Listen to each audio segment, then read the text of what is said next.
लीलावती का परिवार बहुत गरीब था। उसका बेटा अभिजीत और बहू ममता वैष्णो माता के दर्शन करके अपने घर वापस आ रहे थे। तभी झमाझम बहुत जोरदार बारिश होने लगी। आसमान में बिजली कड़कने लगी। माँ, जल्दी से चलो वरना हमारी ट्रेन छूट जाएगी। हाँ बेटा, माता रानी के दर्शन तो हो ही गए हैं। आने वाली संतान के स्वागत में ऊपर वाले ने बारिश भी बहुत तेज कर दी है। अब जल्दी से हमें घर पहुंचना होगा क्योंकि डिलीवरी किसी भी समय हो सकती है। माँ, मैंने तो पहले ही कहा था कि डिलीवरी का वक्त है, अभी इतनी दूर जाना ठीक नहीं है, पर आप लोगों ने मेरी बात मानी ही नहीं। बेटा, पंडित जी ने बताया था कि 8 महीने बाद ही बच्चा पूरी तरीके से माँ के पेट से बाहर आने के लिए तैयार हो जाता है और इस समय अगर माता रानी का आशीर्वाद मिल जाए तो सब कुछ ठीक हो जाता है। हो सकता है हमारी गरीबी भी कम हो जाए आने वाले बच्चे की वजह से। तो इस तरह से बातें करते करते वो लोग स्टेशन पहुँच गए। बारिश रुकने का नाम ही नहीं ले रही थी। ट्रेन 1 घंटा लेट थी। इसी वजह से उन लोगों ने 1 घंटा स्टेशन पर ही बिताया। 1 घंटे बाद ट्रेन आ गई। अम्मा जी, सामान उठाना है क्या? अरे नहीं भाई साहब, जब अपनी जिंदगी का भार हम लोग उठा रहे हैं तो ये सामान क्या चीज है। हमारी गरीबी से तो हल्का ही है ये सामान। वाह भाई साहब वाह, कितनी गहरी बात कर डाली आपने। खैर, अभिजीत ने सारा सामान उठाया और ट्रेन में बैठ गए। ट्रेन चलने लगी। काफी घंटे का सफर करने के बाद भी बारिश बंद नहीं हुई। माँ, मुझे लगता है कि हमें बारिश में ही अपने घर तक पहुँचना पड़ेगा। आसमान देखो कितना काला है। उन लोगों को बारिश में यात्रा करने में बहुत अच्छा लग रहा था, लेकिन उन्हें नहीं पता था कि रास्ते में उनके साथ कितनी ढेर सारी कठिनाइयां आने वाली हैं। तभी ट्रेन अचानक रास्ते में रुक गई। आरपीएफ वाले उनकी बोगी में आ गए। आप लोग इस बोगी से बाहर निकल जाइए। आगे थोड़ी दूर पर एक बहुत बड़ा ट्रेन हादसा हो गया है, जिस वजह से ये ट्रेन यहीं पर रोकी जा रही है। आप लोग यहीं आसपास होटल में रुक जाइए। अरे ऐसे कैसे भाई साहब, हमने पूरा टिकट लिया है, यात्रा तो पूरी कराइए। अरे बहन जी, अगर हम लोग ट्रेन चला देंगे और आगे कहीं हमारी ट्रेन का भी एक्सीडेंट हो गया इतनी तेज बारिश में तो क्या होगा? और क्या आप चाहती हैं कि इस ट्रेन में बैठे सभी लोगों की जान चली जाए? अरे माँ, भाई साहब बिल्कुल सही कह रहे हैं, कभी भी कोई बड़ा हादसा हो सकता है। सभी यात्री उस बोगी से बाहर निकलने लगे, लेकिन तभी अचानक ममता का पेट दर्द शुरू हो गया। माँ जी, मुझे लगता है कि वक्त आ गया है। बहुत जोर से पेट में दर्द हो रहा है माँ जी, कुछ कीजिए।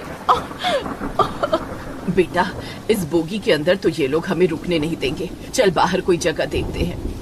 वो लोग ममता को लेकर ट्रेन के बाहर निकल आए। माँ, अब क्या किया जाए? हमारे पास इतने पैसे भी नहीं बचे हैं कि किसी अस्पताल ले चले या फिर कोई होटल ले सके। सारे पैसे तो खत्म हो गए। तभी अचानक अभिजीत की नजर रेल की पटरी पर कहीं दूर पर पड़ी, जहाँ पर किसी बहुत पुरानी ट्रेन की बोगी खड़ी हुई दिख रही थी। कुछ लोग उसी डिब्बे के अंदर घुस रहे थे। माँ, वो देखो, सब लोग उस पुरानी बंद पड़ी बोगी में घुस रहे हैं। इस बारिश में हम गरीब लोगों के लिए इससे अच्छी रुकने की जगह कोई नहीं हो सकती है। चलिए जल्दी चलते हैं, फिर आगे सोचते हैं क्या करना है। कम से कम सबसे पहले बारिश से तो बच जाए। बाजी, अब मुझसे दर्द बर्दाश्त नहीं होता बाजी।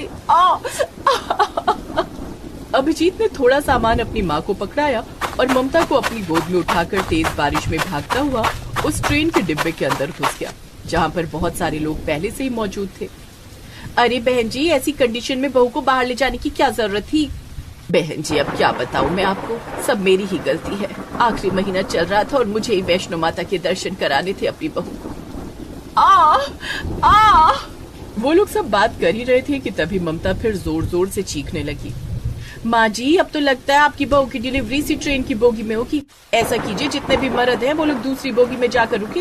हम लोग जल्दी आप लोग को खुशखबरी देते हैं। बहू चिंता मत कर, हम सब तेरे साथ हैं। हम सब भी गरीब हैं और गरीबी की वजह से इस बोगी में रुके हुए हैं। उन लोगों की ये मदद देखकर अभिजीत और उसकी माँ लीलावती बहुत खुश हुए। अभिजीत और बाकी के आदमी दूसरी बोगी में जाकर ठहर गए। इधर सारी औरतों ने मिलकर ममता की डिलीवरी कर दी। उसका एक बेटा पैदा हुआ इस ट्रेन में। अभिजीत, बधाई हो, तू बाप बन गया। अभिजीत दूसरी बोगी में था। ये सुनकर वो बहुत खुश हुआ और उस बोगी में जितने भी आदमी थे वो भी बहुत खुश हुए। क्या बात है भाई साहब, इस बारिश में हम सारे लोग बहुत परेशान थे। आगे किसी ट्रेन का एक्सीडेंट हो गया है जिससे बहुत सारे लोग डरे हुए थे, लेकिन आपने बाप बनकर एक छोटी सी खुशी हम सारे लोगों को दी है। चलिए चलकर देखते हैं। माँ, क्या हम लोग उस बोगी में आ सकते हैं? हाँ हाँ बिल्कुल। अभिजीत के साथ उस बोगी में जितने आदमी थे वो लोग भी अब उस बोगी में आ गए जहाँ पर ममता ने एक बच्चे को जन्म दिया था। अब आप लोगों को परेशान होने की कोई जरूरत नहीं है। मैं एक अस्पताल में नर्स का काम करती हूँ पिछले 20 सालों से। मेरे पास कुछ दवाइयाँ और इंजेक्शन भी हैं। मैं लगा देती हूँ बच्चे को। कुछ देर बाद अंधेरा होने लगा और माइक पर किसी ने ऐलान किया, यहाँ पर आसपास जितने भी यात्री रुके हुए हैं वो वहीं पर रुके रहें, क्योंकि बारिश की रफ्तार बढ़ती जा रही है। हमारे आर्मी के जवान आपके पास ही मौजूद है। अगर किसी को भी कोई तकलीफ होगी तो वो उन्हें बचा लेंगे। अब जब तक बारिश बंद नहीं हो जाती, आगे का रास्ता क्लियर नहीं हो जाता, आप सब लोग सुरक्षित रहें। आप सभी को खाना मिलता रहेगा सरकार की तरफ से। तो अब रात को उन लोगों ने उस बंद पड़ी पुरानी ट्रेन की बोगी को ही अपना घर बना लिया। जिनके पास जो भी कंबल और चादर थे, उनसे उन लोगों ने उस बोगी के अंदर ही बिस्तर बना लिया। 3 दिन बीत गए लेकिन अभी तक बारिश बंद नहीं हुई। ये तो अच्छा हुआ कि सरकार की तरफ से हमें खाना मिल रहा है और हमें मुफ्त में रहने की जगह भी मिल गई। माँ जी, सबसे अच्छी बात तो ये है कि हमें यहाँ पर इतने अच्छे अच्छे लोग मिल गए जिन्होंने हमारी मदद की, वरना इतनी तेज बारिश में बहुत कुछ गलत हो सकता था हमारे साथ। सब माता वैष्णो जी की कृपा है बहन जी। आप अपने होने वाले पोते के लिए ही माता वैष्णो के दरबार गई थी और उसके साथ ही कुछ गलत हो जाता, ऐसा तो हो ही नहीं सकता था। अब वो ट्रेन ही उस गरीब परिवार का घर बन चुका था। वहाँ पर जितने भी लोग थे सब एक परिवार की तरह रहने लगे। बहुत सारे लोगों ने मिलकर एक कठिन समय को भी कितना खुशनुमा बना दिया था। करीब 1 हफ्ते तक वो लोग एक साथ एक परिवार की तरह रहे। जब बारिश बंद हुई तब उनकी ट्रेन एक बार फिर से आगे चलने के लिए तैयार हो गई। 1 हफ्ते में ही हम सब एक परिवार की तरह रहने लगे थे। 1 हफ्ते पहले हम लोग एक दूसरे को जानते भी नहीं थे, पर अब बिछड़ते हुए बहुत बुरा लग रहा है। किसी ने क्या खूब कहा है कि आते जाते खूबसूरत आवारा सड़कों पे कितने अनजान लोग मिल जाते हैं, उनमें से कुछ लोग भूल जाते हैं, कुछ याद रह जाते हैं। जिंदगी के किसी न किसी मोड़ पर एक बार हम लोग फिर कभी मिलेंगे। तो इस तरह एक दूसरे से विदा लेकर सब लोग अपनी अपनी सीट पर बैठ गए। ट्रेन एक बार फिर से चल पड़ी। अभिजीत अपनी माँ, अपनी पत्नी और अपने नवजात बच्चे को लेकर जैसे ही अपने घर पहुंचा, वहां पर घर था ही नहीं। वहां चारों तरफ दलदल था। वो लोग हैरान हो गए। आसपास के लोगों से अभिजीत ने पूछा, अरे भाई साहब, ये सब क्या हो गया? ये सारे घर कैसे तबाह हो गए? मैं भी यहीं पर एक झोपड़पट्टी में रहता था। बहुत बहुत बधाई हो आपको। मेरा घर तबाह हो गया और आप मुझे बधाई दे रहे हैं? मैं बधाई इसलिए दे रहा हूँ क्योंकि आप लोग कम से कम जिंदा तो हैं। आप यहाँ से सही टाइम पर निकल गए थे, क्योंकि आपके जाने के बाद यहाँ पर इतनी खौफनाक बारिश और लैंडस्केप हुआ जिससे सारे घर तबाह हो गए। घरों में लोग चैन की नींद सो रहे थे, लेकिन सोते सोते ही वो लोग भगवान को प्यारे हो गए। ये लहरें उनकी जिंदगी अपने साथ बहा ले गई। ये सुनकर अभिजीत, ममता और लीलावती की रूह कांप गई। अभिजीत भी अपने परिवार के साथ स्टेशन के पास ही बनी झोपड़पट्टी में रहता था, पर अब वो भी नहीं रही। माँ, वो देखो, सामने एक बोगी खड़ी है, उसमें ही रहते हैं चलकर। वैसे भी हमें बोगी के अंदर रहने की आदत हो गई है और इस खराब मौसम में झोपड़ी बनाकर रहना ठीक नहीं है। वो लोग एक ट्रेन की बोगी में ही रहने लगे। कुछ महीनों बाद सरकार की तरफ से वहां पर जितनी झोपड़पट्टियां तबाह हो गई थी, उन सभी लोगों को रहने के लिए पक्का घर दे दिया गया। सरकार ने जो कॉलोनी बनाई थी, उन्हीं कॉलोनी में अभिजीत के परिवार को वही सारे लोग एक बार फिर मिले जिन्होंने ममता की डिलीवरी में उनका साथ दिया था। हमने आप लोगों से कहा था ना कि एक बार हम लोग फिर से मिलेंगे, और देखो भगवान ने हमें हमेशा के लिए एक जगह ही मिलवा दिया। तो इस तरह से अब वो सारे लोग एक साथ खुशी खुशी पक्के मकान में रहने लगे और मेहनत मजदूरी करके अपनी जिंदगी बिताने लगे। जगदीश कुमार सरकारी स्कूल में बच्चों को पढ़ाते थे। उन्हें लोगों में शिक्षा का अलग जगाने का बहुत शौक था। वे बच्चों को बहुत लगन से पढ़ाते।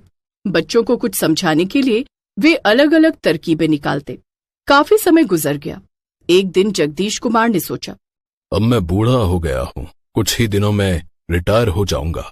रिटायरमेंट के बाद मैं बच्चों को कैसे पढ़ाऊंगा? मैं चाहता हूँ कि गोविंदपुर गांव के सभी बच्चे पढ़े लिखें और गांव का नाम रोशन करें। गांव के गरीब बच्चों तक शिक्षा नहीं पहुंच पाती है। इसके लिए मुझे रिटायरमेंट के बाद भी बच्चों को पढ़ाना होगा, वो भी मुफ्त में, ताकि गरीब बच्चों तक भी शिक्षा पहुंच सके। मन ही मन में उन्होंने ऐसा विचार किया। कुछ दिनों के बाद वे स्कूल से रिटायर हो गए। रिटायरमेंट के बाद उन्होंने ठीक वैसा ही किया जैसा उन्होंने सोचा था। अपने घर के पास ही उन्होंने एक स्कूल खोला जिस पर एक बोर्ड लगा दिया। बोर्ड पर लिखा था, यहाँ गरीब बच्चों को मुफ्त शिक्षा मिलती है। बोर्ड को देखकर गांव के गरीब लोग अपने अपने बच्चों को लेकर वहां आने लगे और उनका नाम स्कूल में लिखवा दिया। नमस्ते मास्टर साहब। कहो भोला, कैसे आना हुआ? मास्टर साहब, हमने सुना है आपने गरीब बच्चों के लिए स्कूल खोला है। हाँ भोला, तुमने बिल्कुल ठीक सुना है। तो हमरे बिटवा का भी नाम अपने स्कूल में लिख लीजिए ना। हाँ, क्यों नहीं भोला, आज से तुम्हारा बेटा मेरे स्कूल में पढ़ेगा। इसे यहीं छोड़ जाओ और पूरे गांव में खबर कर दो कि उन सभी बच्चों के माता पिता जो अपने बच्चों की फीस नहीं भर सकते, वे उन्हें पढ़ाने के लिए मेरे स्कूल में ले आएं। अच्छा मास्टर साहब, आपका बहुत बहुत धन्यवाद। भोला पूरे गांव में ये बात कह देता है, जिसके बाद सभी गरीब माता पिता अपने अपने बच्चों को जगदीश कुमार के स्कूल में ले आते हैं। इस तरह जगदीश कुमार गांव के गरीब बच्चों को मुफ्त शिक्षा देने लगते हैं। बच्चों को मास्टर साहब के पढ़ाने का तरीका बहुत पसंद आता है। धीरे धीरे गांव के बच्चे मास्टर साहब से बहुत घुल मिल जाते हैं। बच्चे जगदीश कुमार को बहुत पसंद करने लगे। बच्चे रोज स्कूल आने लगे, यहाँ तक कि रविवार की छुट्टी भी उन्हें पसंद नहीं थी। एक बार की बात है, बच्चे स्कूल पहुँचे। अरे बच्चों, तुम सब आज सुबह सुबह स्कूल आ गए, क्या बात है? मास्टर जी, हम लोग पढ़ने आए हैं। लेकिन आज तो रविवार है, छुट्टी का दिन है। तुम लोग खेलो कूदो, मजे करो, कल पढ़ने आना। नहीं मास्टर जी, हमें आज भी पढ़ाई करनी है, लेकिन आज हम सबसे पहले स्कूल की सफाई करेंगे। नहीं बच्चों, तुम लोग सिर्फ पढ़ाई में मन लगाओ। मास्टर जी, स्कूल तो शिक्षा का मंदिर होता है और इस मंदिर को साफ सुथरा रखना हमारा धर्म है। हमें ये काम करने दीजिए। इतना कहकर सभी बच्चे स्कूल की सफाई में लग गए। बच्चों का उत्साह देखकर जगदीश कुमार बहुत खुश थे। साफ सफाई खत्म होने के बाद उन्होंने बच्चों को पढ़ाया। इसी तरह धीरे धीरे दिन बीत रहे थे। मौसम बदलते रहे। बारिश का मौसम आ गया था। गोविंदपुर गांव नदी के किनारे बसा था, जिस कारण रोज थोड़ी बहुत बारिश हो जाया करती थी। एक दिन बहुत तेज बारिश होने लगी। आज तो मूसलाधार बारिश हो रही है। बारिश नहीं रुकी तो बच्चे स्कूल नहीं आएंगे, बच्चों की पढ़ाई रुक जाएगी। इधर बच्चे भी बारिश रुकने का इंतजार करने लगे, लेकिन बारिश तो थमने का नाम ही नहीं ले रही थी। 2 दिन हो गए स्कूल नहीं गया। जब तक मास्टर जी से पढ़ ना लूं, मेरा दिन ही पूरा नहीं होता। पता नहीं ये बारिश कब रुकेगी। इधर मास्टर साहब का भी बच्चों के बिना दिल नहीं लग रहा था। उन्होंने सोचा कि शायद कल तक बारिश रुक जाएगी। बारिश तो कल तक रुक ही जाएगी, बच्चे कल स्कूल जरूर आएंगे। लेकिन उनका अनुमान गलत निकला। दूसरे दिन भी बारिश नहीं रुकी। यहाँ तक कि 3-4 दिन बीत गए। बारिश नहीं रुकी, जिस कारण गांव के किनारे की नदी का जलस्तर भयानक रूप से बढ़ गया और गांव में बाढ़ आ गई, जिसमें कई पेड़ पौधे, यहाँ तक कि लोगों के मवेशी भी बहने लगे। मास्टर साहब के क्लासरूम में लगे बेंच और कुर्सियां भी बाढ़ में बहने लगी। ये देखकर जगदीश कुमार चिंतित हो गए। अब मैं बच्चों को कैसे पढ़ाऊंगा? सारी बेंच और कुर्सियां तो बाढ़ में बह गईं। लगता है गोविंदपुर गांव के गरीब बच्चों को शिक्षित करने का मेरा सपना अधूरा रह जाएगा। इधर बच्चे भी स्कूल न जाने के कारण परेशान हो रहे थे। तभी कुछ बच्चों ने देखा कि बाढ़ के पानी में बेंच और कुर्सियां बह रही हैं। ये बेंच और कुर्सी कहीं मास्टर जी के तो नहीं? अगर ऐसा हुआ तो मास्टर जी हमें कैसे पढ़ाएंगे? ये बेंच और कुर्सियां तो हमारे स्कूल की लग रही हैं। मास्टर जी कितने परेशान होंगे। हमें उनके पास जाना चाहिए। लेकिन हम मास्टर जी के पास पहुंचेंगे कैसे? पूरे गांव में बाढ़ का पानी भरा हुआ है। रोज नदी में तैरते हो, आज बाढ़ के पानी में तैर लोगे तो मास्टर जी के पास पहुंच पाओगे। चलो हम सब तैर कर मास्टर जी के पास चलते हैं। हाँ, चलो। सभी बच्चे बाढ़ के पानी में तैरने लगते हैं। तैरते तैरते वे मास्टर जी के घर के पास पहुंचने ही वाले होते हैं कि वे देखते हैं कि बाढ़ के पानी में ढेर सारे टमाटर तैर रहे थे। वो देखो, लगता है किसी किसान की टमाटर की फसल बाढ़ में बह गई है। हाँ, ये तो काफी सारे टमाटर हैं। कितने लाल लाल और सुंदर टमाटर हैं। काश हम इन्हें घर ले जा सकते। इन टमाटरों को देखकर मुझे एक उपाय सूझ रहा है। कैसा उपाय? हम इन्हें अपने घर न ले जाकर मास्टर जी के घर ले चलते हैं। लेकिन मास्टर जी इतने सारे टमाटरों को क्या करेंगे? मास्टर जी के स्कूल के लिए हम सब मिलकर इन टमाटरों से बेंच और कुर्सियां बना सकते हैं। टमाटर की बेंच और कुर्सियां?